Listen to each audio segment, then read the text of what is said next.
नमस्कार, मेरा नाम प्रशांत है और आप देखना शुरू कर चुके हैं डेली लाइन का डेली डिस्कशन शो। और डेली डिस्कशन शो में चर्चा भारतीय जनता पार्टी की उस लिस्ट के एनालिसिस की और उस लिस्ट में जो उत्तर प्रदेश के 51 कैंडिडेट हैं उनको लेकर के एनालिसिस करेंगे और उन सीटों पर बातचीत करेंगे जहां पर भारतीय जनता पार्टी ने कैंडिडेट अपने घोषित कर दिए हैं, लेकिन बहुत सारे फैक्टर्स को दरकिनार किया है, नाराजगी दरकिनार की है, एज फैक्टर दरकिनार किया है और तमाम ऐसी चीजें हैं जहां पर भारतीय जनता पार्टी उन पर्टिकुलर सीटों पर फंस सकती है। आज उन्हीं सीटों की बात करेंगे जहां 2024 के लोकसभा चुनाव में भारतीय जनता पार्टी पर खतरा मंडरा रहा है। बात करने के लिए हमारे साथ हमारे सहयोगी अभिषेक पांडे जी मौजूद हैं। अभिषेक भाई, बहुत बहुत स्वागत है।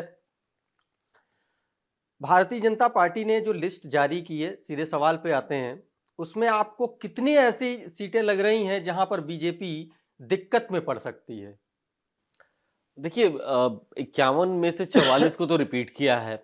यानी पहला फैक्टर यह है कि जीरो रिस्क, यानी ये कोशिश की गई है कि किसी को नाराज ना किया जाए। जो एक दावा किया जा रहा है कि यूपी में 80 में 80 और इस बार 400 पार पूरा गठबंधन होगा, तो उसकी कोशिश की पहल यहीं से है कि पहली बात तो अपनों की नाराजगी ना हो। इसलिए देखिए जीरो रिस्क जो माना जा रहा था, तकरीबन 35 से 40% सांसदों के टिकट कटेंगे या बदले जाएंगे, वो घट करके 20% के करीब आ गया है। यानी उसकी संख्या को कम किया गया है, कर्टल किया गया है।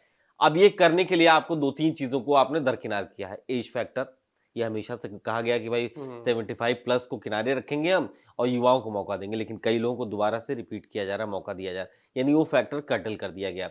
दूसरा फैक्टर ये था कि एंटी इनकम्बेंसी, जो लोकल एंटी इनकम्बेंसी होती है सांसदों की, मुझे लगता है उस पर मोदी की गारंटी जो हो ज्यादा भारी है। कई ऐसे सांसद जो 3 बार से 4 बार से हैं, लगातार हैं, तो उनके क्षेत्रों में दिक्कत है और ये बीजेपी की इंटरनल रिपोर्ट में बात सामने आ चुकी है, लेकिन मोदी की गारंटी उस पर भारी पड़ रही है।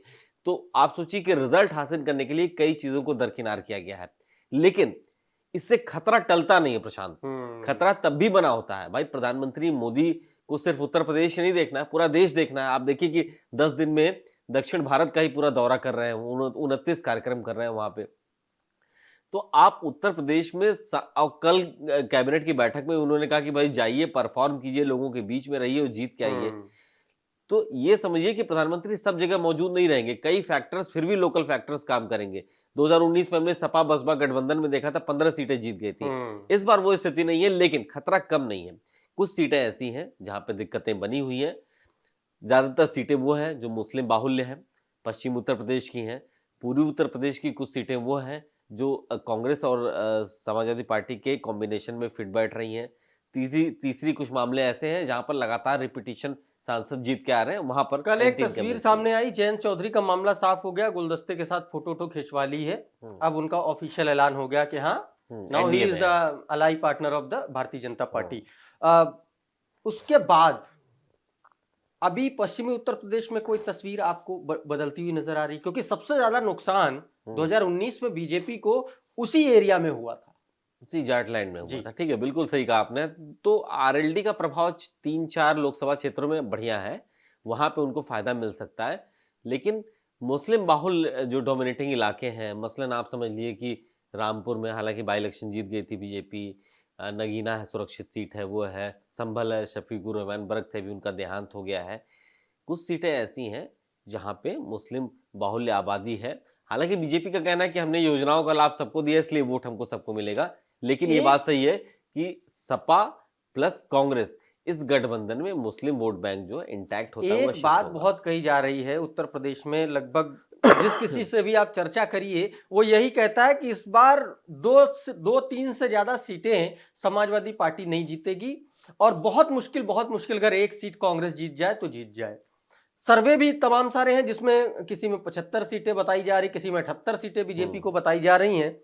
हम इसी लिस्ट का अगर बीजेपी का एनालिसिस कर लें और इसके अगेंस्ट जो समाजवादी पार्टी और कांग्रेस गठबंधन को सीटें मिली हैं, उनमें से तमाम सारी ऐसी सीटें जहां पर कॉम्बिनेशन बिगड़ता हुआ दिख रहा है बीजेपी का। संभल की सीट है, शफीकुर रहमान बर्क साहब का निधन हुआ, 1.5 लाख से ज्यादा लोग उनके जनाजे में इकट्ठा हुए, तो एक सहानुभूति की लहर है उस सीट पर। तो बड़ा मुश्किल है कि जिन सैनी साहब को उन्होंने टिकट दिया वो जीत पाए, एक पहला फैक्टर। और दूसरा, आजमगढ़ में अगर आप पश्चिम से अगर आप पूरब में आएंगे तो आजमगढ़ सीट गुड्डू जमाली समाजवादी पार्टी में आ सपा चुके में हैं। है, तो वो जो पिछली बार उन्होंने नुकसान किया हाँ। था, जिसकी वजह से उन पे मुहावरे तक बन गए थे, अब वो फिलहाल वो सपा को ही फायदा पहुंचाएंगे। तो देखिए ये बात सही है कि मोदी का चेहरा है, प्रभावी है, सांसदों के अपने परफॉर्मेंस पे भी उनका चेहरा प्रभावी है। अगर उनका कोई किसी क्षेत्र में सांसद अंडर परफॉर्मर रहा है तो जनता उन पर वोट नहीं कर रही, जनता वोट कर रही कमल पे और बीजेपी के चेहरे पर।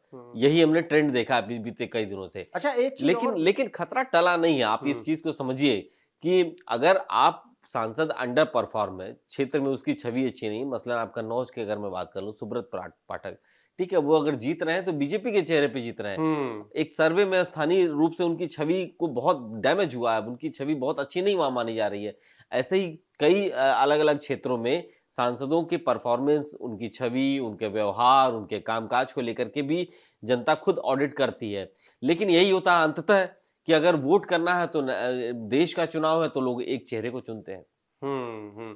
आजमगढ़ में एक चीज और भी है, आप देखिए 19 में वही दिनेश लाल यादव निरहुआ हार गए थे अखिलेश यादव से। उपचुनाव हुआ तो वो जीत जरूर गए गुड्डू जमाली की वजह से, लेकिन फिर से उनको रिपीट किया गया। डुमरियागंज में भी कमोबेश यही स्थिति है। जगदम्बिका पाल भाई कांग्रेस से चुनाव जीते 2009 में, फिर उसके बाद बीजेपी में आए 14, फिर 19 और अब फिर एक बार 24। देखिए बहुत से सांसद हैं इस 51 की सूची में, देखिए जो 14 में जीते, 19 में जीते और फिर टिकट दिया गया। बहुत सारे लोग यानी वही ना जो पहली लाइन थी हमारी, जीरो रिस्क, जो उनके कार्यकाल में जीतते चले आ रहे हैं उनको डिस्टर्ब नहीं किया गया। आप देखिए कि जो लिस्ट आई थी उसमें से बहुत कम लोगों को बैठाया गया है। दिल्ली की अगर बात कर लें तो वहां भी आप देखिए, उत्तर प्रदेश की बात कर लें यहाँ भी देखिए बहुत कम लोगों को। तो कोशिश यही है कि जो एक ट्रेल बना हुआ है, जीत का तारतम्य बना है, उसको डिस्टर्ब ना किया जाए। और उनको पता है कि भाई कई ऐसे मुद्दे हैं, राम मंदिर एक बड़ा मुद्दा है, ठीक है, प्रधानमंत्री का चेहरा, विकास की योजनाएं, सौगातें, तमाम ऐसी चीजें हैं जो मुझे लगता है कि बाकी किसी एक पर्टिकुलर सांसद या व्यक्ति के चेहरे पर भारी पड़ रही है इस समय।